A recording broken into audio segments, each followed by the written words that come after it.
Na semana passada nós falamos sobre a saúde da igreja, que é uma igreja saudável, e falamos também sobre sinais do adoecimento de uma igreja. Hoje vamos até falar um pouco mais sobre o que é a igreja, qual a nossa compreensão de igreja. Rapidamente, só para a gente se lembrar aqui, um dos sinais de adoecimento da igreja é que ela acredita que uma nova programação, um evento, poderá resgatar a sua saúde. E ela mede inclusive a sua saúde espiritual pela qualidade dos programas, número de participantes, se as pessoas estavam bem ali. Então é uma igreja que gira em torno de programas. Como a gente falou na semana passada, de fato algumas igrejas existem assim, durante o ano todo perseguem uma programação, e o objetivo é fazer a programação acontecer, às vezes sem refletir sobre a base daquilo, o porquê daquilo, mas a ideia é realizar programas. Isso é sinal de adoecimento. Outro sinal de adoecimento, nostalgia e tradição. Falamos também, uma igreja saudável não é só uma igreja que lembra do passado, ela está no passado. Ela se lembra do passado como se o passado glorioso jamais fosse se repetir. Bons tempos foram aqueles tempos que não voltam mais. Nostalgia e tradição. E é interessante que igrejas assim vivem de fato no passado. Um dos livros que eu estou usando como apoio, A Revitalização da Sua Igreja, segundo Deus, do reverendo Henry, ele diz que visitou uma igreja que no passado teve muitos membros e que tinha, me parece que 4 cultos, inclusive pela manhã. E a igreja agora tinha pouca gente, mas ela insistia em ter os 4 cultos. Ele até usa a seguinte figura: você poderia pegar uma metralhadora e atirar, que dificilmente você acertaria alguém, mas tinha que ter 4 cultos, porque os 4 cultos relembravam aquele tempo de glória. Então é uma igreja que vivia ainda no passado. Então uma igreja doente é uma igreja que tem essa característica, nostalgia e tradição. Não é errado recordar o passado, o problema é querer ficar lá, ou acreditar que as coisas não serão melhores do que já foram. Uma igreja que está adoecida é uma igreja que acredita que a salvação está numa personalidade. De que natureza? Por exemplo, precisamos de um pastor que tenha a personalidade tal. Ele precisa ser extrovertido, jovem, precisa comunicar bem, um grande pregador, mas precisa ser bem estudado, tem que ter pós-doutorado em alguma coisa, e assim, personalidade tal. E nesse sentido, alguns acreditam, se tivermos alguém que for introvertido, a igreja não cresce, porque Deus só usa um tipo de personalidade. E aí cria-se também esse modelo na igreja: se você é introvertido, Deus não pode fazer nada através de você, porque Deus só usa pessoas expansivas. E de fato tem gente acreditando que a salvação para a igreja, ou para a condição de enfermidade da igreja, está de fato em determinadas personalidades. E não apenas no âmbito da igreja local. Tem gente que está apostando a ficha, todas as fichas em determinados pregadores. Talvez gente que aparece aqui ou aparece ali, a gente pensa, agora sim, agora apareceu alguém que jogou a imagem da igreja lá em cima, agora a gente cresce, nossos problemas acabaram. Mas na verdade não.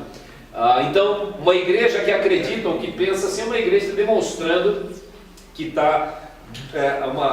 é uma igreja adoecida. Mentalidade de justificação e de vítima, também sinal de adoecimento. Que igreja é essa? Por que você está assim? Por que não experimenta crescimento e coisas da natureza? Porque a nossa igreja não fica bem localizada, o prédio dela não fica bem localizado. É porque houve uma divisão, então saiu gente daqui, por isso que a gente está nessa condição. Então ela sempre encontra uma justificativa para a sua condição. Tipo assim, a gente está assim, tem motivo para estar assim. E uma outra coisa desse sintoma é, uma igreja que tem a mentalidade de justificação e de vítima, é uma igreja na qual se ouve muito assim: já fizemos isso aqui, não funciona. Sabe, você chega assim, então vamos fazer uma, sei lá, coisa, vamos pensar em coisa que fazia na minha época lá em Minas Gerais. Vamos fazer uma serenata para as mães. Não sei se aqui fazia isso. Ah, não é isso? Ah, não dá mais para fazer. Já fizemos isso e deu errado. Ah, hoje a cidade é muito violenta. Estão dando muito tiro em Pirituba e a gente viu que o nível de homicídio é muito alto. Não podemos fazer isso. Assim, então vamos gravar um vídeo e mandar para as mães. Pelo WhatsApp também não pode. Já fizemos isso e deu errado. As mães não têm WhatsApp. A maioria não tem, então também não dá. E você vai falando, tudo já foi tentado e nunca nada dá certo. Aí qual é a opção? Vamos morrer. Então vamos morrer. Talvez resolva. Falou, não, vai que dá errado. Vai que você morre, achando que você vai para o céu então também já tentou de tudo e nada. Então uma igreja, vocês já ouviram alguém dizendo isso aqui? Ou você já ouviu alguém falando isso? Já tentamos, não dá certo. Inclusive tem coisa que hoje a gente, das quais a gente usufrui, que a gente tentou, deu errado, até que deu certo. Não é isso? Então o fato de que algumas coisas foram tentadas e não funcionaram, não é razão suficiente para você dizer que aquilo não é o caminho. Talvez o que na verdade você precisa aprender é perseverar um pouco mais, e não necessariamente é desistir, mas uma igreja doente tem essa mentalidade. Outro problema de uma igreja doente, má reputação. Uma igreja doente é uma igreja que tem péssima reputação. Para ser mais claro, semana passada não deu para falar tanto sobre isso especificamente, mas má reputação. Eu citei um exemplo, não sei se vocês se lembram, de um presbítero de uma igreja que tinha um péssimo exemplo da comunidade. O pastor foi visitar alguém que conhecia o fulano de tal, e quando o pastor falou que era pastor dele, o vizinho falou, sai daqui. Se o senhor é pastor dele, o senhor não tem nada para me falar. Mas o problema não é aí. Uma igreja doente tem má reputação dentro dela própria. Se a gente fosse fazer uma pesquisa nas nossas igrejas sobre o que as pessoas pensam das próprias igrejas locais, o que você pensa dessa igreja? Que tipo de situação difícil aqui, constrangedora, você já sofreu? O que as pessoas diriam? Qual é a percepção das pessoas sobre a própria igreja? Outra coisa, outro problema. Quem saiu da igreja? Geralmente as pessoas saem da igreja, algumas com mágoas e coisas assim, e aí começam a fazer aqueles comentários sempre tão elegantes sobre a igreja. Lá eu sofri demais, pisaram no meu pé, aquele povo é assim, aquele povo é assim. E sabe qual é o problema? De repente uma visão sobre a igreja criada na região. De repente outras igrejas têm a mesma percepção, pessoas da vizinhança têm a mesma percepção. Então se uma igreja doente é uma igreja que tem uma reputação ruim. Para si mesma, para quem saiu, para outras igrejas, para a vizinhança, para gente incrédula, esse é um sinal de adoecimento da igreja. Você conhece alguém que fala mal dessa igreja com ou sem razão, mas está aí por aí falando mal? Conhece alguém? Não precisa, não é? Eu estou perguntando se você conhece, né? Você falou não. Conhece alguém e pensa assim, conheço. Eu mesmo já falei mal, bem mal, a culpa é minha. Não estou querendo dizer que a igreja aqui necessariamente está adoecida extremamente nesse aspecto, mas é uma coisa que a gente precisa considerar. Qual a percepção dos membros sobre a igreja e o que andam dizendo por aí? A má reputação é um indício de adoecimento. Desvio do evangelho. Desvio do evangelho é sintoma do adoecimento da igreja. E desvio do evangelho não tem nada a ver com ser uma igreja teoricamente herege. Desvio do evangelho é quando a igreja se perde, de maneira que a pregação do evangelho, a centralidade do evangelho não existe mais. São igrejas, por exemplo, que às vezes gastam mais tempo com debates teológicos sobre determinados aspectos menores, e a pregação do evangelho, a vivência do evangelho deixou de existir. Uma igreja então que está adoecida, discute muito, fala muito mais sobre o evangelho mesmo. Do ponto de vista prático, ela se perdeu. Desvio do evangelho, um sintoma do adoecimento da igreja. Outra coisa, reuniões de oração agonizantes. Uma igreja doente ora pouco. Um dos indícios do adoecimento da igreja é a precariedade da vida de oração da igreja, dos crentes.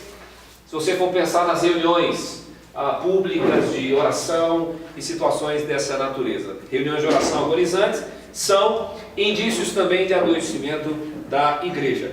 Um outro sintoma que é bem característico: uma igreja doente, o foco dela está na comunhão dos crentes. Já ouviu falar das panelinhas?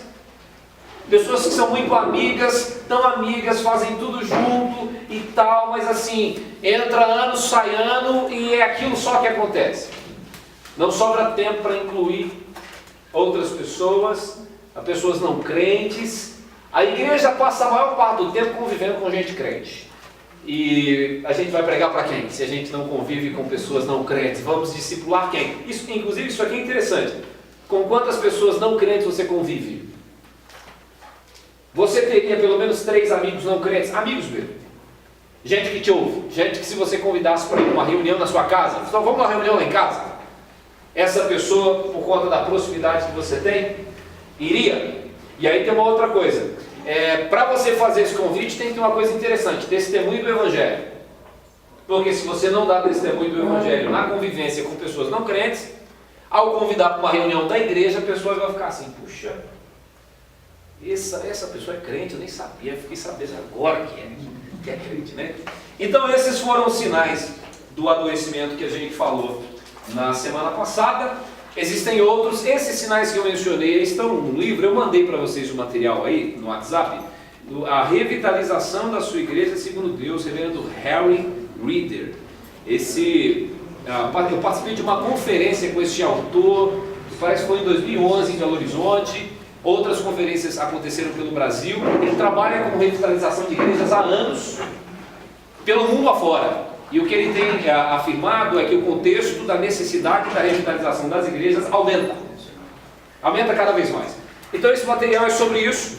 Eu vou mandar um outro material com base num livrinho escrito pelo Hernandes Dias Lopes e o Arival, que é Revitalizando a Igreja. É interessante porque o Hernandes e o Arival apontam outros sintomas. Isso te ajuda também para que você tenha material. Primeiro esse conteúdo, depois eu envio o outro. Como parte desse contexto também, hoje a gente vai falar sobre um assunto interessante e desafiador. Vocês receberam um videozinho que eu mandei aí? Um desenhozinho? Vocês viram aquilo lá? Eu não sei que bicho que é aquele, se é um touro, que bicho que é aquele, é um boi. Eu não sei que bicho que é aquele, mas vamos pensar. Ou búfalo, sei lá. Eles estão ali, me parece ter um lago ali, e tem alguma coisa que parece ou um crocodilo, um jacaré ou um tronco, né? E aí o videozinho mostra que um desses animais olha e aparece o pensamento: é um crocodilo. E o outro diz assim: não, é um tronco. É um crocodilo, é um tronco. O que acredita que é um crocodilo está tão convicto que é um crocodilo que bate nele, até pular em cima.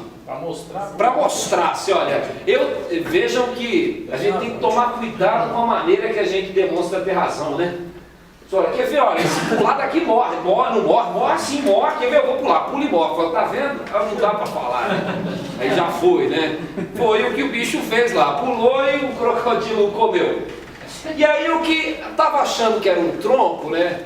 Depois daquilo é interessante que ele ainda pensa, você viu que ele ainda para assim, dá uma olhada.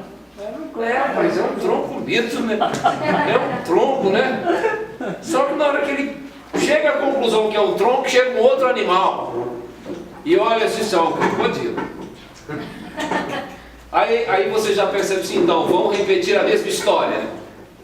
Vamos repetir a mesma história. Porque aí eu fiquei pensando, quando assisti o vídeo, eu fiquei pensando assim: então imagine o trabalho desse animal que viu o crocodilo engolindo o outro, para convencer o outro que aquilo é um crocodilo que comeu o companheiro dele.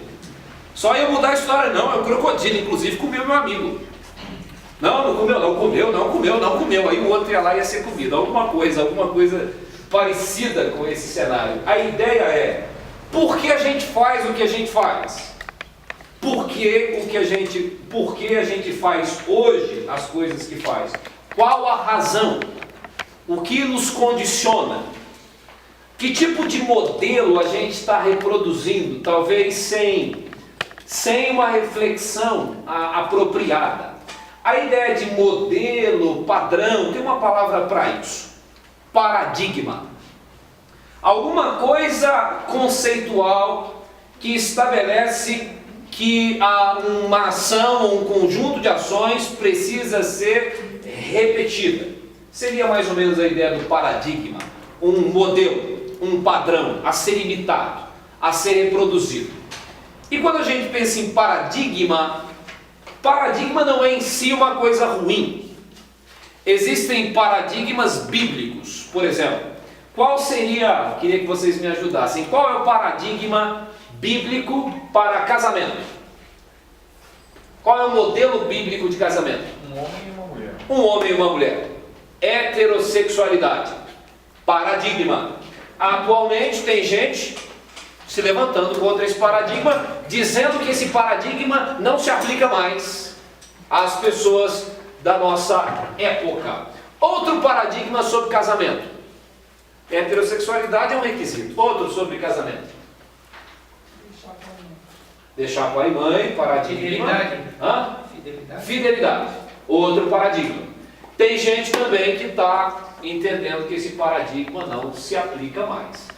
Outro paradigma. Monogamia, indissolubilidade. Casamento é indissolúvel. Percebe que a Bíblia estabelece modelos. Um modelo, por exemplo, para marido e mulher. Quem é o cabeça? O homem. Então, é um modelo estabelecido por Deus. O homem é o cabeça, a mulher deve ser submissa ao seu marido. Paradigmas. Agora, o que eu queria, nessa noite a gente vai refletir um pouco sobre isso, temos as igrejas locais, a nossa percepção, o que fazemos na igreja, tudo que existe na igreja local, o que a gente pensa. E a pergunta aqui é, o que no meio disso tudo é paradigma bíblico? E o que no meio disso é paradigma humano, histórico, cultural? O que a gente tem hoje, o modo como a gente vê a igreja hoje, inclusive assim, a gente continua repetindo coisas que eram feitas no passado. Quero mostrar uma coisa dessa, por exemplo. Imagine, quem aqui já participou de uma evangelização feita num culto ao ar livre? Você já fez isso? A igreja então vai para uma praça, tem lá uma caixa de som, um instrumento e tal. Você já fez isso? Hoje em dia, como é que é fazer isso, sei lá, no centro de São Paulo? Você pode simplesmente chegar lá e colocar uma caixinha, pegar o violão e fazer isso? Pode assim, com muita facilidade? Em determinados espaços você não pode, né? Você precisa no mínimo comunicar que você vai estar ali fazendo, e a sua reunião não pode conflitar com uma outra, as coisas, as legislações vão mudando, estabelecendo novas situações. Não é assim. Qual a sua experiência com evangelização ao ar livre? Quantas pessoas foram alcançadas nesses momentos? Você se lembra? Tem uma ideia de como era isso? Vejam que isso acontece, né? Tudo bem, tranquilo. Como é que geralmente a qualidade do som que a gente fazia na rua era muito bom? A caixinha de som que a gente levava lá? Legal, melhor o violão, estava afinado? Mais ou menos e tal. Geralmente é domingo à tarde, né? Não sei qual era a sua experiência, era nossa. Uma igreja de 100 pessoas, quantas iam?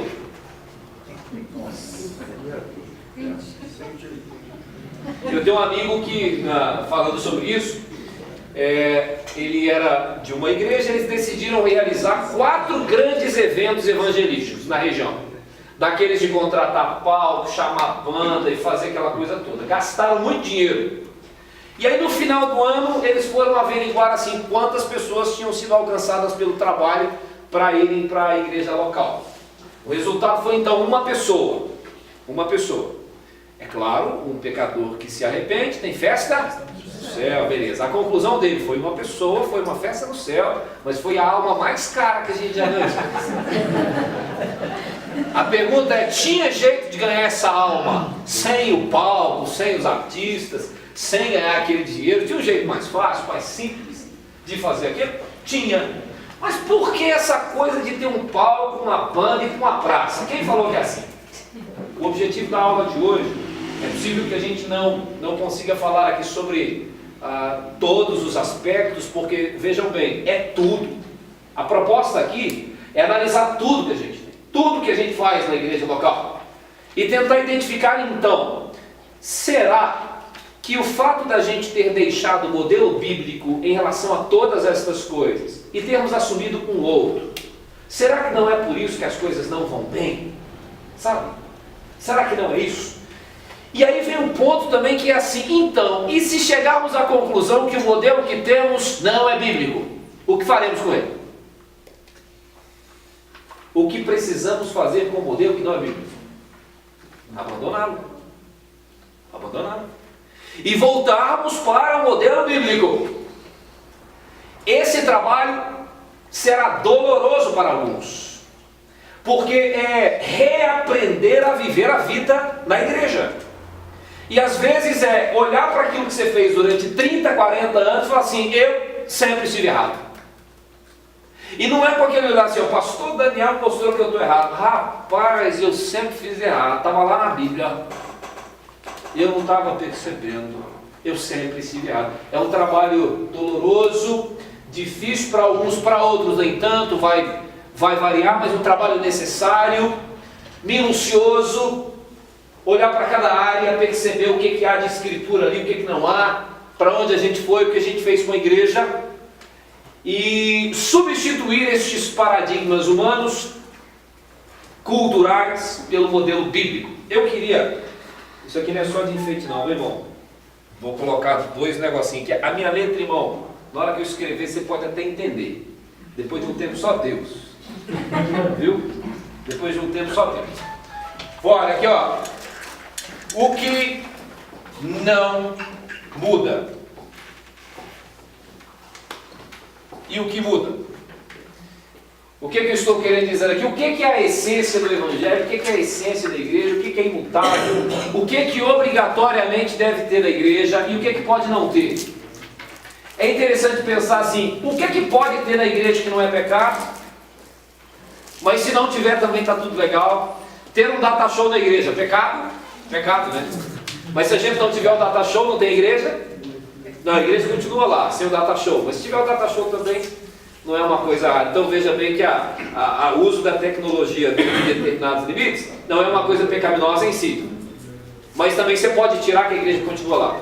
Vamos pensar, a gente precisa de instrumentos musicais de última geração. Um violão bacana da Yamaha, uns 10, 12 mil, um piano importado. Isso é igreja, tem que ter isso. Se não tiver, não tem igreja. Para ser igreja tem que ter um bom ministério de louvor. Tem? Já começo aqui. De onde vem a palavra ministério de louvor? Da minha cabeça. Onde está escrito lá na... Tinha música, não tinha? Tinha música. E aí tem um pessoal que não apenas fala ministério de louvor, mas tem os levitas, né? Falando, então ele levita, levanta, é um mágico, é um ilusionista. Porque levita, sem dúvida alguma, ele não é mais. Então, e aí fica assim, eu já vi de tudo. Ministério de louvor, ministério de música, já vi comissão litúrgica. O outro nome também, esse aí é bem do presbitério lá, tem que ter comissão de música. É errado ter música, o que a Bíblia fala? Veja bem, estamos falando, qual o modelo bíblico de culto? O que tem que ter num culto? Tem música? Sim. Tinha instrumentos musicais? Sim também. Oração? Pregação da palavra? Então você percebe que a gente consegue identificar algumas coisas que são modelo bíblico de culto, né? Mas será que tudo que a gente faz no culto estava lá? Se não tiver instrumento, tem culto? Tem que ter. Sim, com certeza. Não tiver a comissão litúrgica? Tem. Bateria ou não bateria? Tem gente até hoje brigando por causa disso. Se não tem bateria, é igreja? É igreja. Se tem bateria, é igreja? Também. Um pouco mais de barulho. Mas vai depender do baterista também, é claro, né? Geralmente o problema não é a bateria, é o baterista. Mas sem problema nenhum. Não é a bateria que constitui a igreja. Então, nesse quadro de coisas que mudam e coisas que não mudam, eu queria que vocês me ajudassem. O que tem que ter na igreja obrigatoriamente? Vamos colocar aqui no não muda. O que tem que ter? Tem que ter gente. Primeiro tem que ter gente. Isso aqui é importante. Mas o que tem que ter? Palavra. Eu vi alguém falando aí. Tem que ter palavra, porque senão não dá. Tem que ter pregação. Mais o quê? Oração. Tem que ter oração. Tem que ter música. louvor aqui. Intercessão. Mas o que? Intercessão. Intercessão. Colocar aqui na oração. Intercessão. Mais o que? Aí eu vou falar uma coisa que tem que ter na igreja. Tem que ter presbítero. Tem que ter presbítero, tem que ter diácono. Ou não precisa? Tem que ter presbítero, não. Tem que ter pastor. Tem que ter pastor, amiga. Tem que ter pastor. Mas o que tem que ter? Líderes. Ensino. Então vamos colocar aqui líderes, que é interessante porque presbítero é líder. Diácono também, pastor. Mas tem líder que não é nada disso?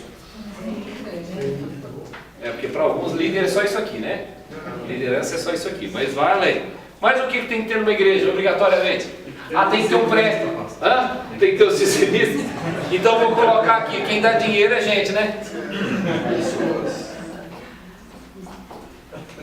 Tem que ter contribuição, até porque aqui, inclusive aqui, o dízimo hoje em dia é uma grande discussão na igreja, como é que funciona isso aqui. É a 10ª parte exatamente, ou é a melhor contribuição, generosa, proporcional do coração?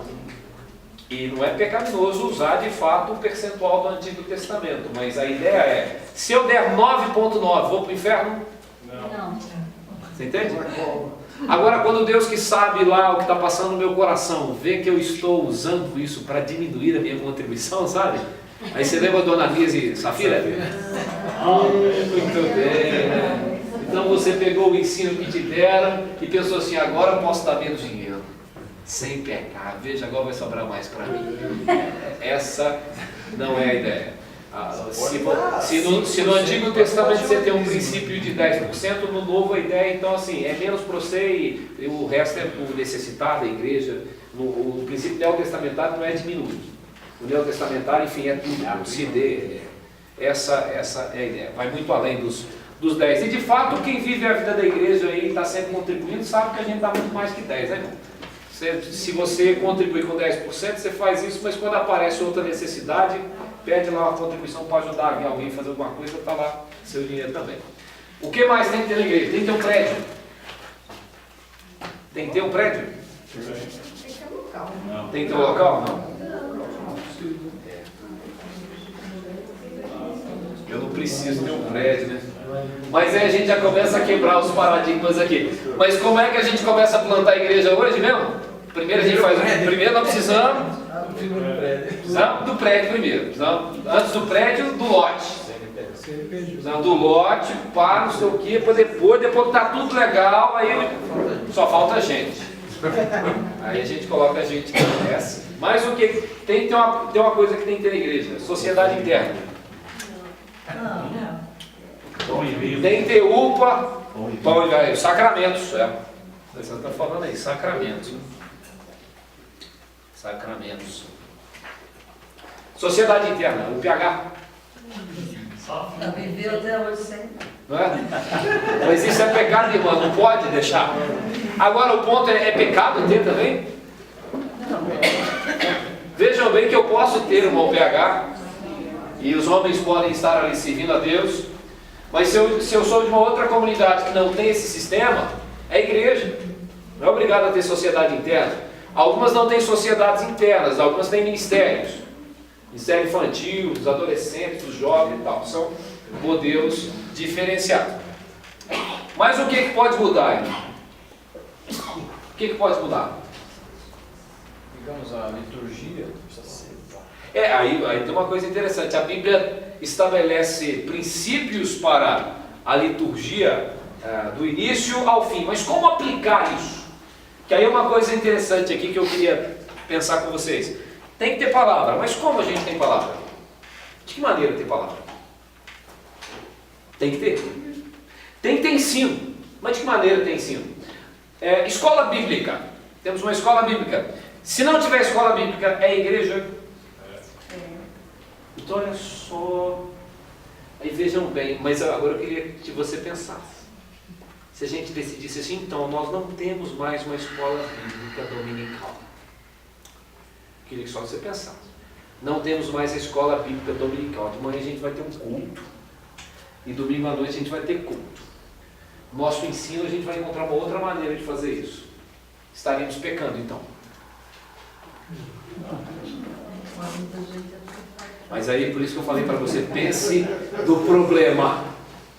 Irmão, nós não temos mais escola bíblica. Como é que seria isso para alguns? Imagina assim, mas eu sou presbiteriano de uma 4ª geração, sempre teve escola bíblica, sempre teve, eu fui superintendente, fui secretário, agora acabou. Falou, não, acabou com a escola bíblica, não acabou com o ensino. Espera aí. Outra coisa, a escola bíblica tem que ser dominical? Não. Pode não ser dominical? Qual o nome da escola bíblica que acontece na terça? Igual? Ah, é isso aí, mas o que a gente está tendo agora é uma escola bíblica que não funciona no domingo. Ela poderia acontecer, por exemplo, às tardes. Imagine que a gente identificasse que um grupo tem mais facilidade para estudar à tarde, é mais fácil. Por exemplo, temos um grupo de senhoras na igreja que não estão aqui não porque não querem, mas por uma série de questões familiares e tal, tem dificuldade de estar aqui de noite. Se fosse de manhã,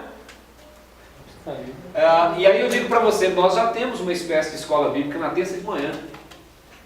Nós temos uma reunião de oração com as irmãs aqui pela manhã e eu sempre estudo com elas a palavra terça-feira de manhã, falando de coisas relacionadas a esses assuntos. Depois algumas ficam aqui para atividade física. Então vejam bem, aí lá na frente, mas era escola bíblica o que a gente estava tendo? Era, mas tinha o nome de reunião de oração, também.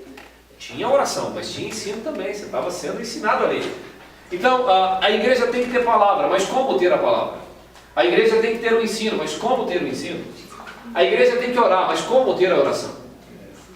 Nós não estamos tendo mais reunião de oração terça-feira às 8. Estamos pecando. Isso?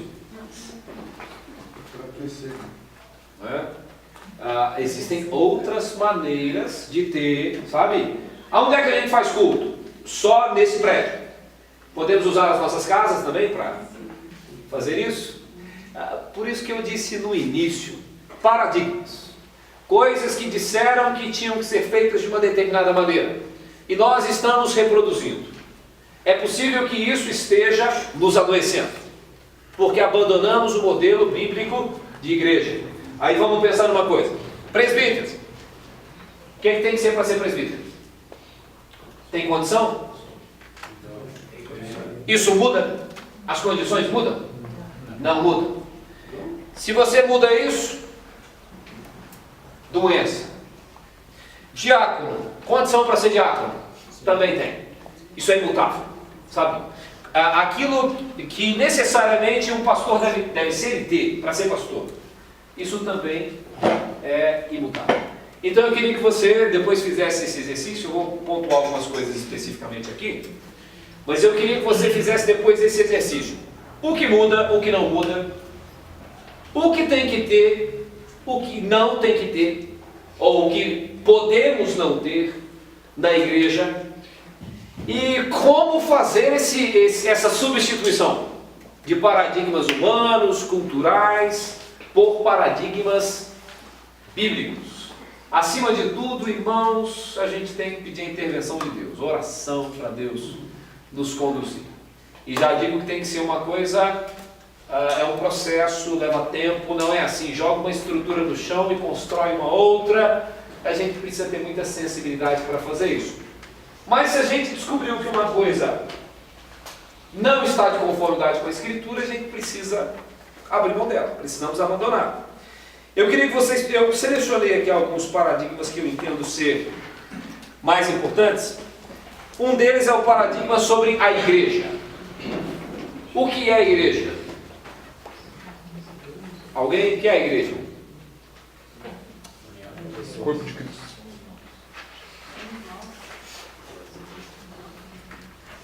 A igreja é o quê? Somos nós? Aí interessante, eu sou uma pedra viva, de acordo com a Escritura, e eu sou casa espiritual. Qual a ideia das figuras? o Senhor habita em mim, Cristo está em mim. E se eu sou uma pedra e você é uma pedra, significa que juntos construímos uma casa espiritual. Então o Senhor habita em nós e o Senhor habita em nosso meio. Eu sozinho, né? De acordo com a Escritura, igreja é congregação de pessoas, é uma coletividade. A noção que eu tenho que ter é que eu sou membro do corpo, que eu sou uma pedra viva, que eu faço parte dessa coletividade. Portanto, onde eu estou, a igreja está. Então, nesse sentido, eu não vou à igreja, eu sou a igreja. Eu sou a igreja viva, eu sou a igreja do mundo. Eu preciso me perceber como sendo igreja, e o mundo tem que ver a igreja em mim. A pessoa não tem que ver a igreja quando vê o prédio. A pessoa tem que ver a igreja, é interessante, fotos de igreja. Um amigo meu colocou várias fotos lá numa mídia social de prédios históricos. Foto de igreja, aqui na igreja. O outro amigo colocou uma foto lá também no Facebook do centenário da igreja dele. Aí achei interessante, tirou uma foto da igreja. A foto foi tirada de cima e as pessoas estavam do lado de fora do prédio. Tiraram uma foto das pessoas. Igreja Presbiteriana de Pirituba, 50 anos. Tiramos uma foto do quê? Da igreja. Aí você tem as pessoas e o prédio verde atrás. Qual deles é a igreja? Mas todos os dias a gente diz que vai à igreja. Fala para as crianças que a gente vai à igreja. Que isso não é coisa que faz na igreja. Que não deve sujar a igreja. Que não deve correr na igreja. Eu falei, não corre em mim, por favor. Não me suje. Não me bata. Né? Precisamos pintar a igreja. Falou, não me pinte. Não se pinte. Fique na paz. Mas a igreja é o prédio. A igreja é o lugar para onde a gente vai. A igreja é aqui. A igreja é a estrutura. Pode parecer uma coisa assim tão singela, mas isso tem um peso enorme, isso tem atrasado a nossa vida e muito. A igreja não vai bem. Você está pensando o quê? A igreja não vai bem. Você está pensando o quê? As pessoas. Mas você, rapaz, a igreja está toda pintura, não sei o quê, está tudo ruim, tem que mexer lá. Puxa vida, o pessoal descascando aí mesmo, a telha caindo, o pessoal tem que pintar, dar uma recachutada, o pessoal com dor no joelho, né? Artrite, artrose, deve ser isso, né? Que tem que. Não é assim? A coisa é interessante. Isso é o templo. Não, eu não sou judeu, isso não é um templo. Eu não tenho templo. Tem templo isso? Isso aqui não é templo, é sinagoga. Não, também não é sinagoga. Isso aqui é o que, irmão? É um prédio, é um espaço, é uma edificação. Não é? A igreja está aqui dentro, a igreja sou eu, a igreja é você é a igreja. Quando a gente se reúne numa casa, é a igreja que está lá. Quando você está lá no seu trabalho, é a igreja de Pirituba. Aí fica mais claro, né? Tira o prédio, a igreja está lá. Se a prefeitura, porque já ouviram isso aí, né? A prefeitura vem cá e embarga isso aqui. A igreja de Pirituba acaba. Porque a igreja de Pirituba é o povo. Então pode não... Tira o prédio, acabou o prédio.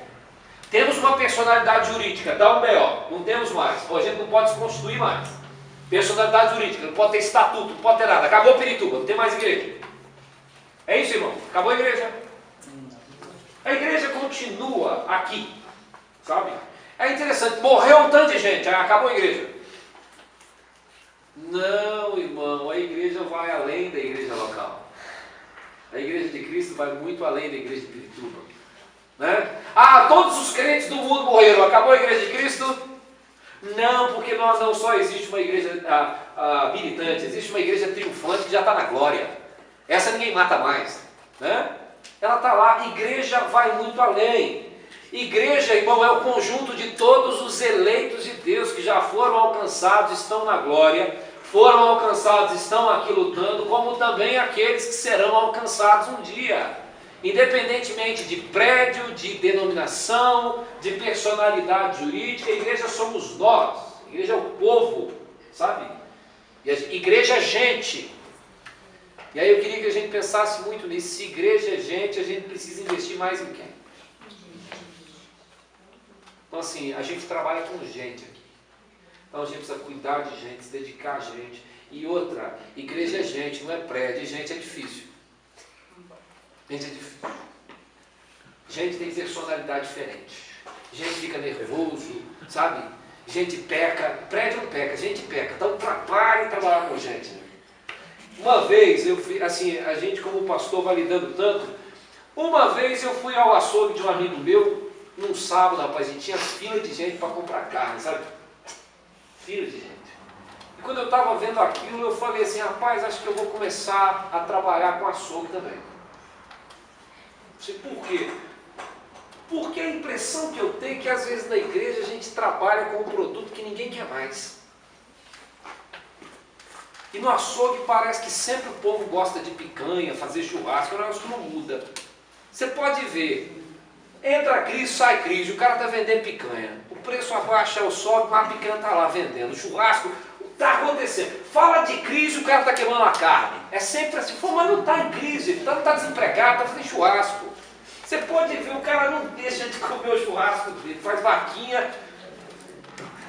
Mas na igreja, se você, rapaz, às vezes você fala assim, então, vem cá, é a fé, é a Bíblia, é a evangelização, é o discipulado. E não tem fila para essas coisas. Não tem fila. Isso às vezes você pensa, coisa chata, assim, então, já é porque é gente. Gente é assim. Então a igreja não tem moleza na igreja, sabe? Não tem vida mansa, é guerra mesmo. A Bíblia fala disso, é guerra, coisa difícil mesmo, né? Você lê lá, a igreja em Atos, todo mundo certinho, vendendo as propriedades, olha que pensa, vai na minha safira lá, ouvindo o diabo fazendo bagunça, né? Você pensa, ó, que tão legal, e aí já estragou o negócio. É porque a gente estava lá mentindo lá, gente sem vergonha, frequentando o negócio, querendo aparecer também. Então é gente. E se igreja é gente, se a gente começar a investir mais um no outro, cuidar mais um do outro, e investir em pessoas que ainda não estão aqui, a gente vira outra coisa. Agora eu queria que você pensasse assim, se igreja é gente, porque a maior parte do nosso tempo não é gasta com gente, não é gasto com gente. Sabe? É porque hoje a maior parte do nosso tempo é gasto para manter uma estrutura. A gente tem que manter aquilo que a gente recebeu. Esse é o ponto. Então, um paradigma importante que precisa ser quebrado, paradigma humano, cultural, precisa ser substituído pelo paradigma bíblico, é o paradigma sobre a igreja. Um outro que é importantíssimo. O que se espera do pastor e da família dele? Esse tem a ver comigo e eu preciso falar porque faz parte da lição. Qual é o paradigma sobre o pastor? O que se espera do pastor? Vou te contar uma cena que eu já, na verdade, já me contaram, vou repetir. O cidadão vai pregar numa igreja. Quando chega lá, um moleque vem correndo e fala assim, pastor, acabou a água lá. O pastor está conversando com o pastor convidado.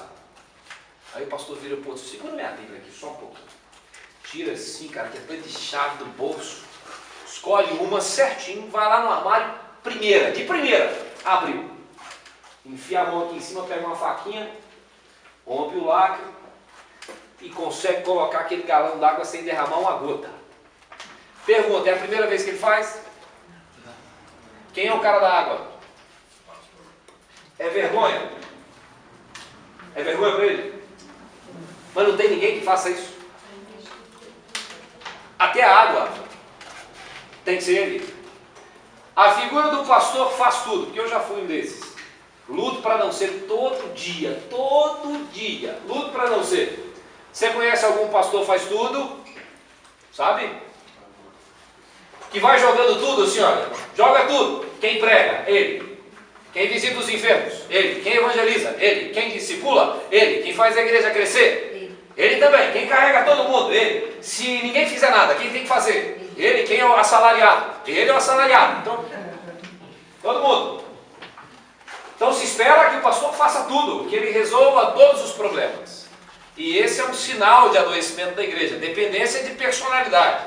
Entra o pastor, não deu conta, precisamos de um outro pastor, com outro perfil, aí troca o pastor, não deu certo, ele não era, estávamos enganados, não precisávamos de um velho, precisávamos de um jovem, aí pega um jovem, não era um jovem é muito doido, precisamos de um de meia idade, mais ou menos assim, aí não dá certo, precisamos de alguém com muitos filhos, porque aí a igreja cresce e temos mais mão de obra, não, precisamos de alguém que não tenha filhos, porque filho dá trabalho, né? Aí depois lá na frente você pensa, então, né? Será que é isso mesmo? Será que o problema do time está sempre no técnico? Será que é sempre o técnico que precisa ser mudado? Sabe? E é assim que a coisa será resolvida, o que se espera. E aí é o seguinte, alguém está doente. Você que é crente em Jesus foi lá, visitou e fez uma oração. Valeu? Valeu! Glória a Deus! A pessoa se sentiu visitada? Não, algumas não. Algumas não, tem que ser o pastor. Aí eu queria que você for pensar. Pense o seguinte, você está numa igreja, a igreja, Jesus, depois mais 12, depois mais 70, depois mais 120, depois mais 3.000, 5.000, 7.000, 10.000 pessoas. Um pastor. Como é que ele visita? Como ele visita? Todos os enfermos? Como ele vai a todos os ofícios fúnebres? Como é que faz? Uma solução, sabe qual é? Contrata mais pastor. Aí assim, nosso trabalho com crianças, precisamos de um pastor. Mas não tem ninguém aí que possa ser treinado para trabalhar com criança? Não, os pastores são melhores. Paga alguém. Os adolescentes, não dá para treinar ninguém, não, pastor. Os jovens treinam, não, pastor. Então você vai. Houve uma época em que a igreja presbiteriana tinha pouco pastor e muita gente. Foi a época em que ela mais cresceu. Parece que a coisa mudou, tem mais pastor do que gente. E aí isso gerou uma acomodação em muita gente, não precisa fazer. E esse vício, que é um paradigma que precisa ser quebrado, a pessoa só acha que foi assistida quando recebe visita pastoral. Presbítero foi e visitou, glória a Deus, irmão, o pastor está visitando outra pessoa, vida que segue. O diácono foi e te visitou, o presbítero está em outro lugar, o pastor está em outro lugar, o diácono foi aí. O diácono foi, porque o diácono está lá, o presbítero está lá, o pastor está lá, e foi o seu irmão que te visitou. Irmão, bênção de Deus, a oração do seu irmão aí, a do pastor, vale a mesma coisa. O pastor não está mais pertinho de Deus lá para Deus ouvi-lo, não. Oração poderosa, oração forte do pastor, centralização ministerial, figura do pastor que faz tudo, sabe? Esse paradigma tem que ser substituído por um outro. Sabe qual é? Todo mundo é responsável por todo mundo. E Deus age através de todo mundo. O pastoreio deve ser recíproco. O rebanho de Deus se pastoreia. O povo cuida de si. E o pastor está no meio cuidando do rebanho, porque ele não vai dar conta de cuidar de todo mundo. Ele participa do cuidado. Ele lidera o cuidado. Mas não é dele a tarefa toda de cuidar. A gente pode até permanecer nesse paradigma, mas ao final o pastor morrerá e a igreja também. A centralização ministerial mata aquele que recebeu a centralização e também mata os outros que ficaram sem fazer nada, sabe? Então assim, o que se espera do pastor? É uma coisa que a gente tem que pensar. O que se espera da família do pastor é uma coisa interessante, né, que eu tenho visto. A mulher do pastor tem que ser o que na igreja? Pastora. Pastora. A mulher do pastor é pastora auxiliar. Vamos mudar, a esposa do presbítero é episcopisa? Bispa, né? Mas não tem a palavra bispo, é episcopisa. É? É isso também? Como é que é? A mulher do pastor tem que ser a presidente da SAF. Obrigatoriamente. Tem que ser a presidente. Se não for, não presta. Não é verdade? É interessante como essas questões são reproduzidas, né? A esposa do diácono tem que ser crente, a esposa do presbítero tem que ser crente, a esposa do pastor tem que ser crente. Deus deu à esposa do presbítero dons e talentos, deu a outra pessoa outros dons e talentos. Ninguém é igual a ninguém. Ninguém é igual a ninguém. Ninguém tem os mesmos dons, ninguém tem os mesmos talentos. Mas a gente tem uma visão que é assim: pastor é isso, esposa do pastor assim, filho de pastor. Como é que é filho de pastor? Na verdade, assim, os filhos do pastor são os capeta. Ou não é? Já faz algum tempo que eu tenho refletido com a minha esposa assim, então. É o que a gente tem visto por aí. Imagine meus filhos na adolescência. E os seus filhos. Seu filho faz uma coisa errada. E você não é pastor, presbítero, diácono. E o meu filho fez a mesma coisa errada. Como a comunidade vê? E aí isso tem a ver com outro paradigma que é assim, irmão. Eu falei no domingo assim: quão pecador você acha que eu sou? Sério, irmão, pensa nisso. Quão pecador você acha que eu sou? Você acha que eu sou melhor do que você, irmão? Você acha mesmo? Sou um miserável pecador, sabe? Meu Deus, eu vou contar para vocês uma coisa. Sabe por que eu ainda não desisti de ser pastor de igreja? Porque todos os dias eu penso assim: eu não quero ser o Jonas. Porque eu sei que Deus me chamou. E eu não quero ser o Jonas. Por isso eu luto todos os dias. Sabe? Tem gente que está de fora e se equivoca. Ser pastor, meu, tem gente que olha para isso e fala assim: que coisa legal. Eu falei: irmão, é guerra. É guerra. Foi assim que Paulo falou: é guerra. É soldado na guerra. É isso. É batalha. É conviver com preconceito e discriminação em várias situações, né? Você entendeu?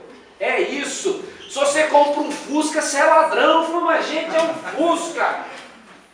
Mas o sushi tem gente, é isso. Então tem que ter muita visão. Você fala: é Deus e o resto daqui, vamos para frente.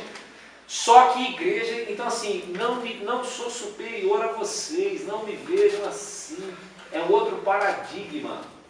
Somos iguais, estamos no mesmo nível. Deus usa você, Deus te ouve. O que Deus fez foi dar dons e talentos diferentes para nós. Ninguém é igual, cada um faz uma coisa. E o líder não é o maior, o líder é o servo, né? Quem lidera o povo não é maior do que o povo, é servo do povo, está entre o povo. Então assim, os meus filhos são pecadores miseráveis como eu, como os seus. E se Jesus não tiver misericórdia dos meus filhos e dos seus, vai todo mundo para o inferno. É isso. Mas eu luto pela educação dos meus filhos, eu tento. Eu erro, mas eu tento. Cheguei lá agora de mais um velório, chamei o Pedro e o Arthur: vem cá. O que é morrer? Já foi no cemitério? Eu falava a eles: fui no cemitério agora e um papai morreu e o nome do filhinho dele era Pedro. Sabia, Pedro? O que acontece quando morre? Coloca o corpo numa caixa. Foi isso mesmo. E a alma vai para onde? Vai para Jesus. Todo mundo vai para Jesus, só quem acredita nele. Você acredita? O Pedro diz: isso vai acontecer comigo, beleza? E se você quiser se encontrar comigo, você tem que acreditar em Jesus. Vamos ver se isso agora ali. Eu tento, irmão. Na hora que eu estou lá, que eu vou comer, o senhor fala: quem que colocou essa comida aqui? Tem dia que eu não consigo fazer, com uma correria doida. Mas a gente está sempre o tempo todo tentando fazer alguma coisa. Eu sou um pecador governando uma igreja junto com outros pecadores, semelhantes a mim. Sabe? E na igreja é um grupo de pecadores também, é um hospital, cada um com uma doença diferente.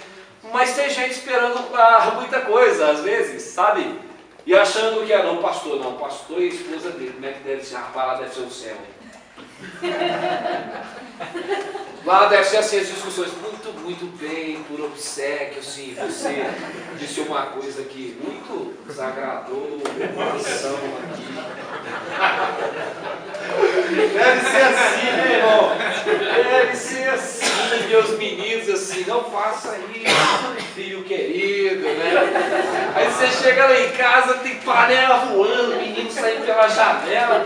Mas que é isso, pastor? Pô, irmão, isso é a vida real. Seja bem-vinda à realidade. É isso aí, mas estou lá, irmão, casado já há 12 anos, né? Para fazer a vontade de Deus, lutando todo dia para amar a mesma mulher, sabe? Lutando todo dia, sabendo que se o meu casamento ruim, muita coisa ruim acontece.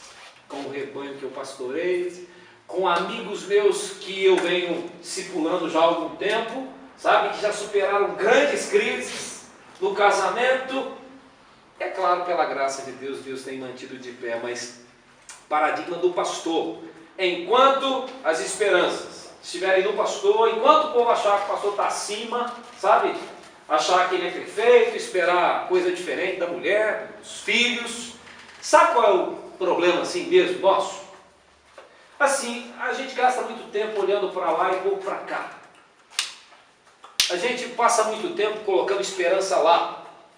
E com muita incredulidade aqui, ó, sabe? Cobrando muito lá, mas cobrando pouco aqui. Estabelecendo padrões muito altos para lá, mas padrões muito baixos para cá. Esse é o ponto. Comece a olhar mais para si, exigir mais de si, elevar os seus próprios padrões, buscar uma renovação sua e, ao mesmo tempo, para a sua casa, para o seu casamento, para os seus filhos, e você vai ver a igreja nadando em saúde espiritual.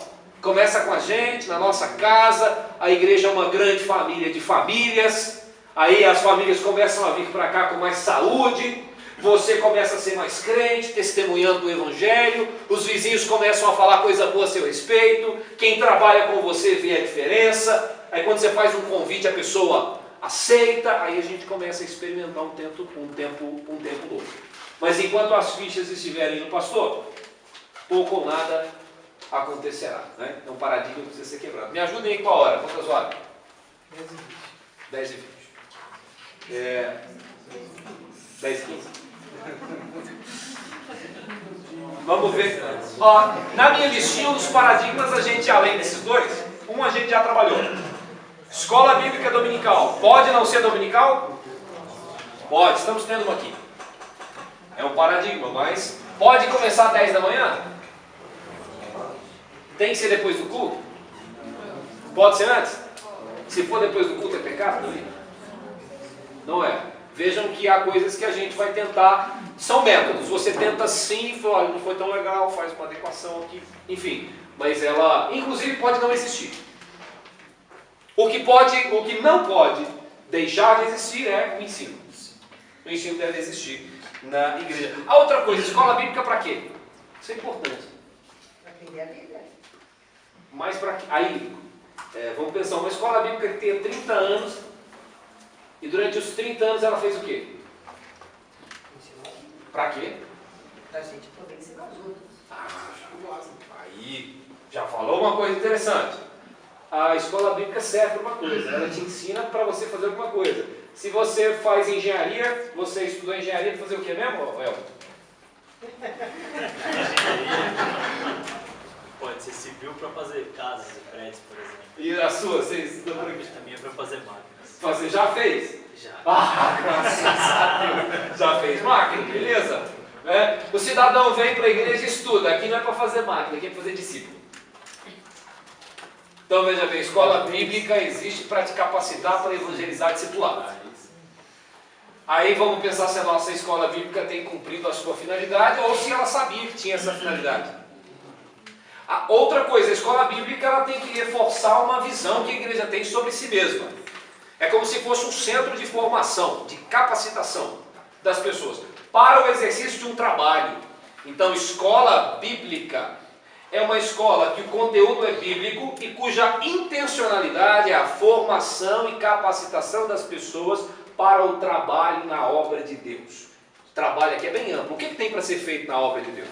Evangelização, discipulado, pregação, culto, música, há uma série de coisas. Então a gente aprende para trabalhar. Tem gente então que está na escola bíblica há 30 anos e ainda não se formou. Ainda não se formou, mas então o que você está fazendo com o que você recebeu? Só vai mudando o material, mas você nunca faz nada com o que você recebe.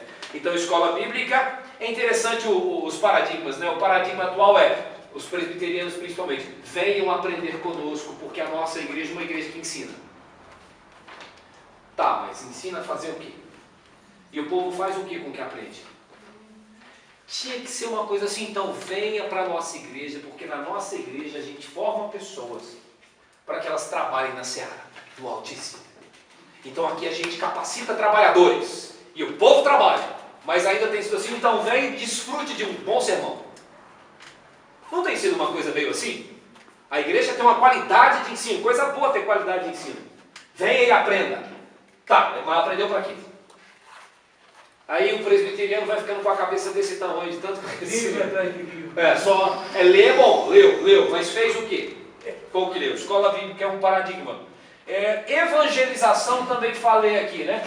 Paradigma da evangelização. Como a gente evangeliza? Alguém pode... Formas aqui. Panfleto. Hoje em dia, como é que é? Como é que é fazer panfleto hoje para convidar para o aniversário da igreja?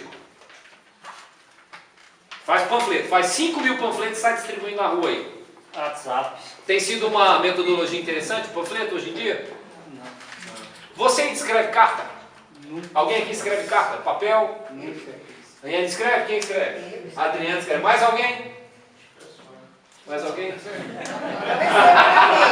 Mas eu recebo também. Sim. Eu faço parte de um grupinho. E aí eu vou falar o seguinte. Eu escrevo e recebo. É uma experiência interessante. Beleza. Mas assim, mesmo que a Adriana faça isso e outras pessoas fazem. Hoje, se você for pensar assim, como veículo de comunicação, não, tem uma outra utilidade. Então é o seguinte, a igreja tem que perceber que a coisa mudou. Algumas coisas mudaram, a comunicação mudou. Existem outros caminhos, né? Algumas igrejas estão se despertando para isso. A igreja pode usar isso, não é pecado, não é? Mas então tem gente insistindo, imagine o seguinte, tem gente insistindo na carta para efeito de comunicação de massa, não dentro da sua proposta. Vamos continuar usando carta para comunicação de massa, mas a coisa mudou, entende? Isso afeta também a nossa evangelização, o nosso discipulado. Grandes concentrações, vamos encher, fala o nome de um estádio aí, trazer um grande pregador, colocar ali, TVs, rádios, tudo isso é legal, não vamos dizer que não pode usar. Você sabe qual a estratégia, a melhor estratégia, ou a que tem produzido mais frutos na evangelização? Você sabe? Corpo a corpo. E não só corpo a corpo de qualquer maneira, relacionamento. Eu acho que o exemplo é Relacionamento. E no relacionamento a coisa é a proximidade. E na proximidade o que é que tem que ter? Para o crente? Testemunho. Então, a gente está falando assim, evangelização basicamente é o exercício da influência a partir da fé cristã sobre a vida das pessoas. É eu exercer uma influência sobre a vida das pessoas a partir do Evangelho. Então, vou falar aqui uma coisa simples, mas é o nosso grande desafio. Com quem você se relaciona? E aí um outro paradigma também, até associado a isso. A gente prega para que as pessoas possam se converter e ir para onde? Depois que elas se convertem, elas vão para onde? Para a igreja de quem? Mas geralmente as pessoas querem que as pessoas venham. Estou pregando para alguém para ele vir para Pirituba. Não, mas ele foi para o Batista. Fala, desconverte. Devolve. Devolve, não era para você ir para lá, era para você vir para a igreja presbiteriana. Não. É para o inferno. Você não quer ser presbiteriano, vai para o inferno. Não, é para. Então assim, muda a minha perspectiva. Eu estou lá no meu trabalho, convivo com gente não crente, tem que exercer influência sobre eles. Para quê? Para que eles creiam em Cristo. É isso. Imaginação não importa. Aí você vira para ele e fala assim, desconverte. Devolve Jesus. Devolve. Não é não, devolve.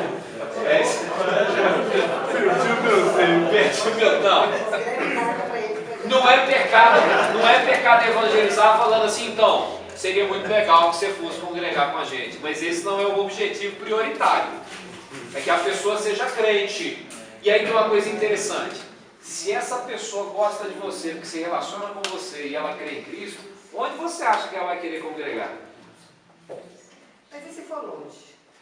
Eu tenho visto gente, sabe o que? Eu tenho visto gente assim, pegando o carro aí dia de domingo, indo longe, porque se relaciona com pessoas. Sabe? E aí mesmo, se é longe, poxa, cara, foi para outra igreja lá perto da casa dele ou dela, legal, é crente, show. Mas tem gente que vai atravessar a cidade para ir congregar com você porque é seu amigo. E outra coisa, que é o desafio, não vai ter só um ponto de encontro.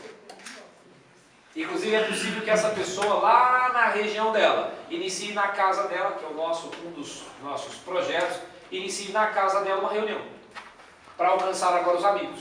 E aí durante a semana ela se reúne perto da casa dela, ou na própria casa dela. E aos domingos ela vem aqui.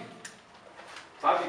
Porque aí fica mais fácil, eu não tenho que vir aqui segunda, terça, quarta, porque eu estou envolvido na minha região com a evangelização e o discipulado. E eu tenho grandes encontros aos domingos. Aí não fica pesado para mim, eu posso andar a distâncias maiores para vir aqui. Relacionamento. E aí, só um instante, Murilo, para você ter uma ideia. Por onde começar, se fosse pensar assim? Relacionamento. Pelo exemplo. Não, vamos pensar assim nos núcleos. Exemplo, mas vamos pensar, núcleo, sua família. Tem alguém? Algum familiar? Sabe? Pai, mãe, filho, primo, parente, cunhado. Esse é desse universo. Tem? Você quer que comece pelos mais difíceis. Qual contato? Ele é o ponto. Qual contato você tem? Relação é boa? Não é?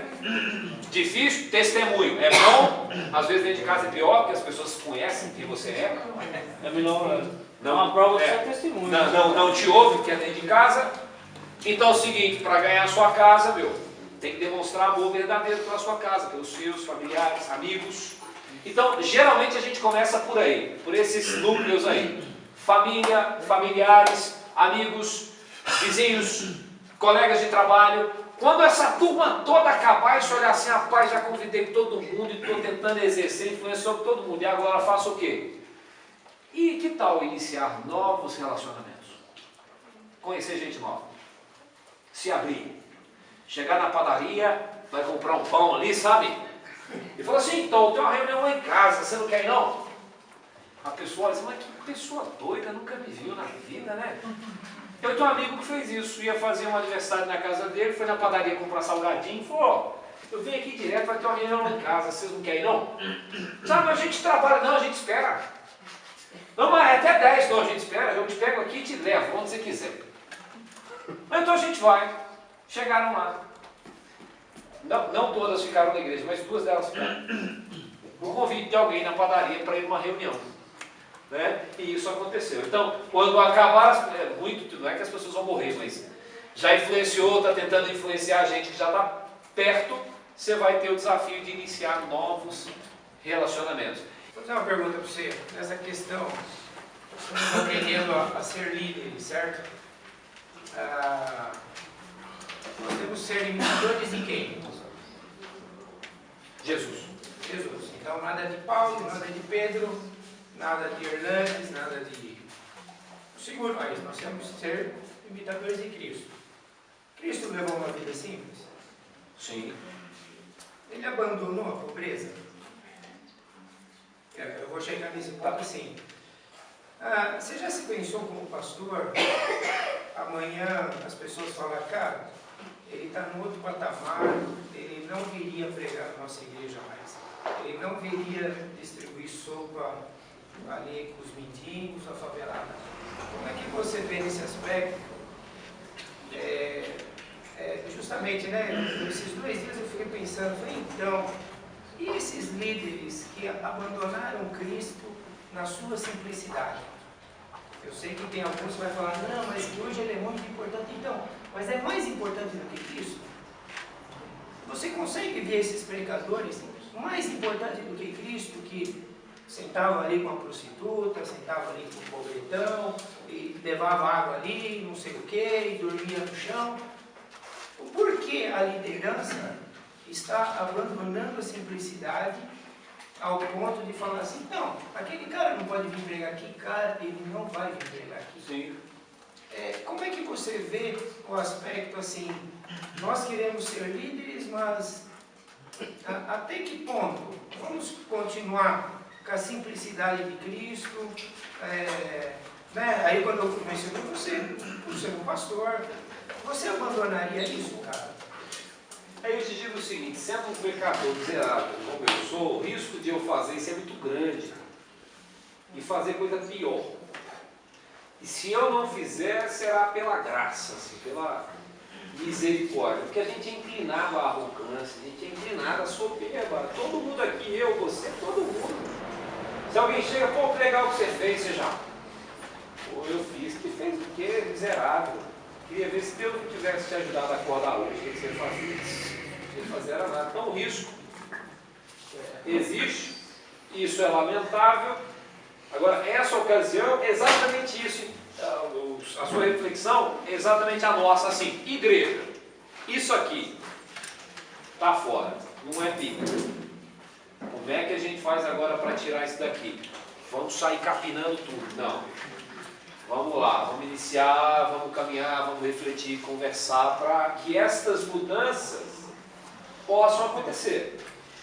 Você está certo no sentido de que um dos paradigmas que precisa ser quebrado é essa realidade aí da dependência de personalidades, né, do fulano, que igual a gente falou, entender assim, então. Tem um livro que a gente vai, depois eu vou sugerir uma bibliografia para vocês, que conta a história lá da igreja Sarang, lá na Coreia, e na reunião do Supremo Conselho teve um pastor de lá, e ele conta que na igreja deles, eles decidiram investir no pequeno. Eles perceberam o seguinte, então, nas igrejas a gente percebe que tem um pecado. O pecado é, chegou, tem dinheiro. Vem cá, vamos te dar um carro. Chegou, fala bem. Vem cá, vamos te dar um negócio para você fazer. Fala bem, está. Chegou, é pobre, não conversa direito, não sei, fica aí. O que é que Deus pode fazer através dele? Nada. Então, assim, gente que você não acredita que Deus possa fazer nada. Aí o que eles decidiram fazer? Todo filho de Deus, Deus usa todos. Então aqui a gente capacita todo mundo. E a gente acredita que o pequeno produz. Investiram no pequeno. A igreja tem mais de 100 mil membros. 100 mil. Rapaz, nesse processo de discipulado tem gente que não sabe nem ler nem escrever. E está sendo usado por Deus para ganhar muitas almas. Sabe? Porque a gente é crente, gente que testemunha, gente simples. Outra coisa, ser simples ou não tem nada a ver com ter dinheiro ou não ter dinheiro. Tem muita gente pobre arrogante, tem gente rica simples, varia. Não vá logo dizer, é pobre, é simples. Engano seu. Tem visto muito pobre aí. O cara é pobre, quanto ganha? Um salário. Quanto custa o tênis dele? 2 mil. Quantas vezes? Parcelou em tantas vezes. E a corrente não sei o que, custa tanto. Você chega lá no cidadão que é rico, está com uma calça simples, uma camisa legal. Não que seja sempre assim, às vezes é o contrário. Mas de fato a gente precisa voltar a essa simplicidade aí. Irmãos, nós vamos parar por aqui. Espero que de fato Deus possa usar essas palavras e o que a gente fez aqui. Se Ele não fizer, Ele não vai produzir nada. Ou o Espírito Santo age, ou Jesus age, ou a gente não consegue fazer nada. Semana que vem a gente vai estar aqui, se Deus quiser, continuaremos aí na nossa temática. Vamos definir, se Deus quiser, a partir de semana que vem, o que é liderança no conceito que a gente vai trabalhar, o que é discipulado, objetivos do discipulado e as aulas seguintes. Eu mandei para vocês um arquivo em PDF que tem os temas e o cronograma.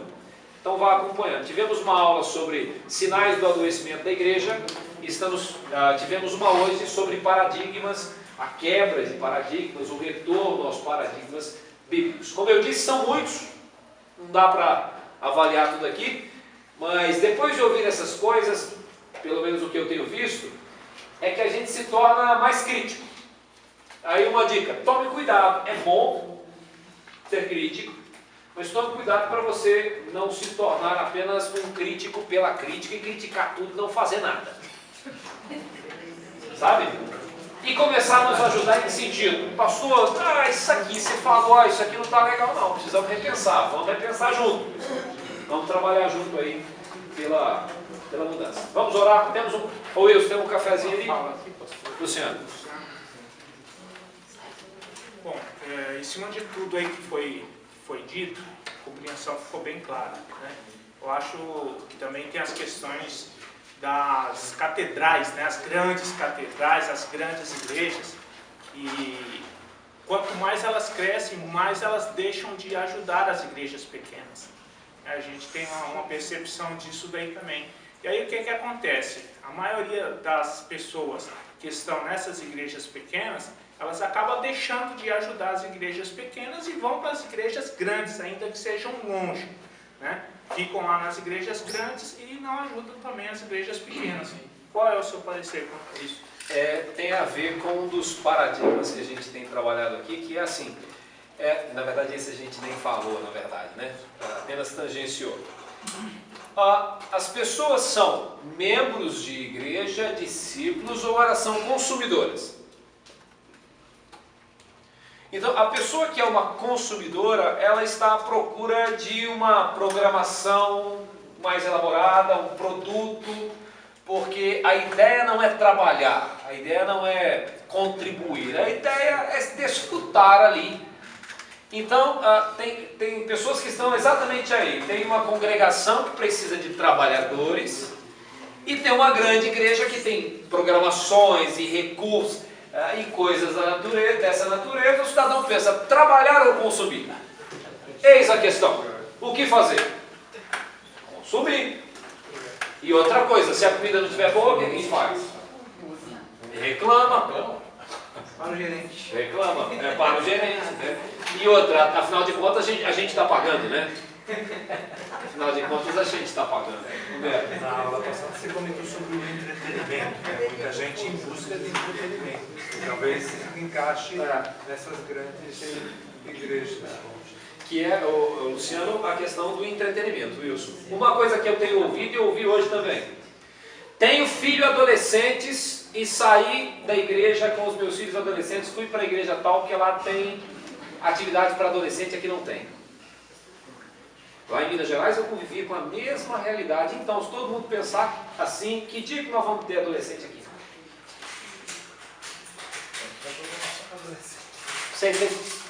Sabe assim, eu tenho filhos adolescentes, eu penso assim, instruir os meus filhos para que os meus filhos discipulem, ganhem almas, ganhem outros adolescentes para vir para cá, ou levar os meus filhos adolescentes para um lugar que tem entretenimento para eles. É claro que não vai ter só entretenimento, vai ter educação e não sei o quê, mas tipo assim, já tem uma estrutura e já tem gente.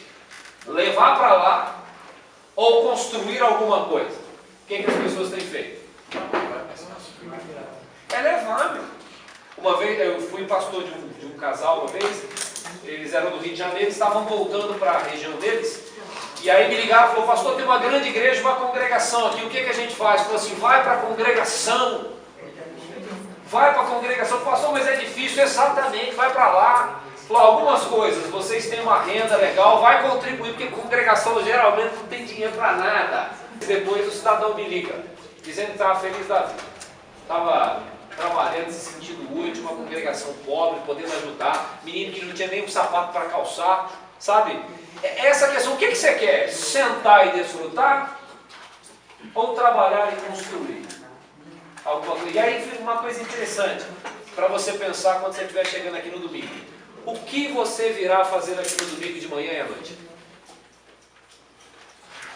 Virá consumir alguns produtos? Sabe? Virá consumir alguns produtos, sabe? Essa é a questão. Não sei se respondeu a pergunta, mas muito oportuna a pergunta, a colocação do Luciano aí. A gente é membro, é discípulo ou a gente é consumidor? E aí eu vou falar uma boa aqui, mas pense em algumas igrejas presbiterianas bem grandes da região. Que programação que a gente pode fazer para competir com ela? É injusto, irmão. É igual se você tivesse um mercadinho assim, e aí abre um hipermercado mega super do lado lá. O pequeno, aqui o pequeno vai acabar, o negócio dele ali vai acabar. Então não dá para concorrer. Não que a ideia seja concorrer. Mas o ponto é, quem está à procura de produtos para consumir, não irão para lugares onde ali se precisa de trabalhadores e não de consumidores. Deus os abençoe. E quero mais uma vez fazer um apelo aqui, não por mim, porque eu sou um pecador miserável. É por você, pela sua vida, sua família, sua fé. Sei, é difícil, deixo uma série de coisas, mas venha aqui. Se não puder vir aqui, a gente está tentando, grava um áudio, grava um vídeo, estou tentando confeccionar um material, te mando. Vamos esperar, vamos ter fé, vamos acreditar que Deus vai fazer. Não para que a gente depois fique assim, você viu para a nossa igreja? Não. Para a gente ter o privilégio de ver gente sendo recuperada, gente sendo alcançada pelo Evangelho, família sendo salva, participar desse processo, sabe? para fazer a obra de Deus. Esse aí é o nosso objetivo. Vamos orar? Vou pedir o Wilson, ora para a gente, Wilson. Mas é nada. Nada, gostaria que você quer sinalizar Eu aqui? posso, voz. Você que faz? Eu vou orar sinalizando, você faz a minha voz, tá bom? Senhor Deus e Pai, nós queremos te agradecer por esse momento tão especial. Nós estamos aqui reunidos, ó Pai, para aprender da Tua Palavra, como nos formarmos a igreja de acordo com a Tua Palavra, como te servirmos, ó Deus. Senhor, nós somos pecadores, temos nossos pecados, temos nossos defeitos, temos nossos erros, mas a gente tem o Senhor e o Senhor é poderoso. O Senhor está conosco, transforma a nossa vida. Ajude a cada um aqui a refletir, pensar sobre o tema discipulado. Só refletir não, refletir, mas também ter uma transformação de vida. E aproveitar isso, absorver isso, igual Jesus fez, copiarmos isso de Jesus, o que está escrito na Tua Palavra. Nós pedimos, em nome de Jesus, amém.